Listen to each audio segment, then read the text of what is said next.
Assalamualaikum warahmatullahi wabarakatuh. Alhamdulillah wa syukurillah ala ni'matillah. Asyhadu an la ilaha illallah wa asyhadu anna Muhammadan abduhu wa rasuluh. Allahumma salli wa sallim ala sayyidina Muhammad ibn Abdillah wa ala alihi wa ashabihi wa man tabi'ahu wa ba'da. Hadirin yang berbahagia, Baraya TWD yang saya cintai, kesempatan kultum yang hanya beberapa menit ini, mari sama-sama kita muhasabah diri, mengevaluasi diri, kita merefleksi diri selama 15 hari yang sudah kita lakukan, yang sudah kita laksanakan. Mudah-mudahan kita mampu melaksanakan, menyelesaikan ibadah saum Ramadan ini sampai akhir di bulan Ramadan. Dan semua ibadah kita, baik yang wajib, baik yang sunnat, semua mendapat ganjaran yang sempurna dari Allah Subhanahu wa ta'ala. Hadirin yang berbahagia, tanpa terasa bulan suci Ramadan ini dalam hitungan jam dan hitungan hari akan berlalu. Apakah ibadah yang sudah kita lakukan selama setengah dari bulan Ramadan ini diterima oleh Allah Subhanahu wa ta'ala? Tidak ada yang tahu, hanya Allah yang akan mengevaluasi, hanya Allah yang akan mengganjar semua ibadah kita. Tetapi kalau syarat dan rukunnya kita penuhi, semua perintahnya kita lakukan, insya Allah semua ibadah kita akan diganjar Allah Subhanahu wa ta'ala. Amin ya rabbal alamin. Hadirin yang berbahagia, bulan Ramadan yang penuh diskon, yang penuh dengan maghfirah Allah, yang penuh dengan rahmat Allah, yang penuh dengan barakah Allah. Seandainya kita tidak mampu meraihnya dengan baik, sangat-sangat rugi. Kenapa sangat rugi? Karena belum tentu umur kita akan bertemu lagi Ramadan yang akan datang.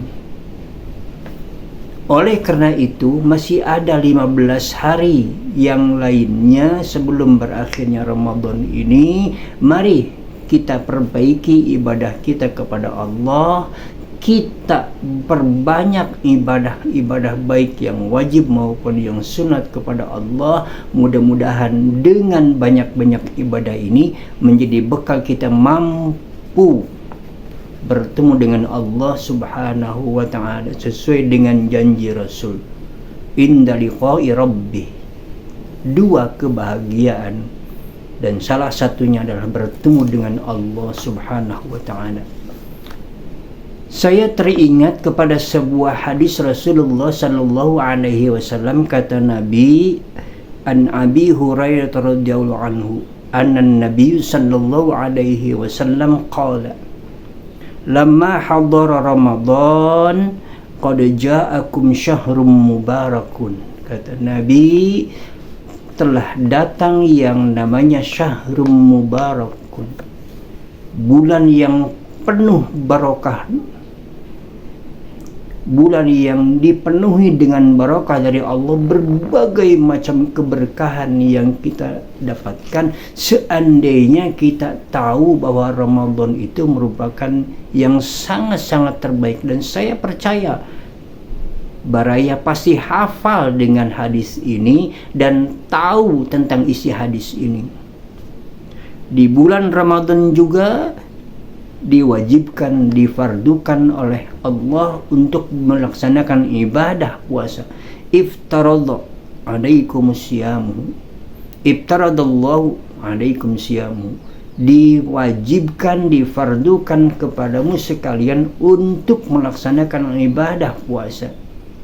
Tidak semata-mata Allah mewajibkan sesuatu keadaan kalau Allah tidak mampu, kalau Allah tidak disertai dengan ganjaran-ganjaran yang sangat-sangat didambakan oleh setiap makhluknya.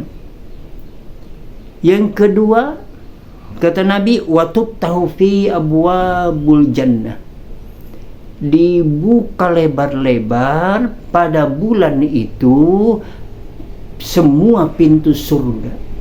Di antara pintu surga ada yang namanya pintu Rayyan, dan itulah pintu masuknya orang-orang yang berpuasa. Dan kita tidak tahu dari mana pintu mana kita. Kalau kita bisa melaksanakan ibadah puasa, ibadah salat, ibadah zakat, ibadah haji, dan ibadah-ibadah yang lainnya, jaminan salah satu kita bisa memasuki pintu itu. Watughillush fihi syayatin, dan di bulan itu ada yang menyatakan dibelenggunya setan, di talinya setan untuk sulit mengganggu kepada orang yang sedang berpuasa. Yang saya baca bahwa pada saat puasa itu jalan darah yang ditempati oleh setan untuk masuk, salah satunya untuk masuk ke diri kita, itu dipersempit. Makanya rugilah orang yang tidak melaksanakan ibadah puasa. Setan pasti bisa masuk dengan bebas ke sana kemari. Tetapi apakah setan itu berhenti menggoda? Tidak. Setiap saat setan itu menggoda kita, karena ada kata Rasul, kam min shaimin laisa lahu min siyamihi illal ju' wal 'atas.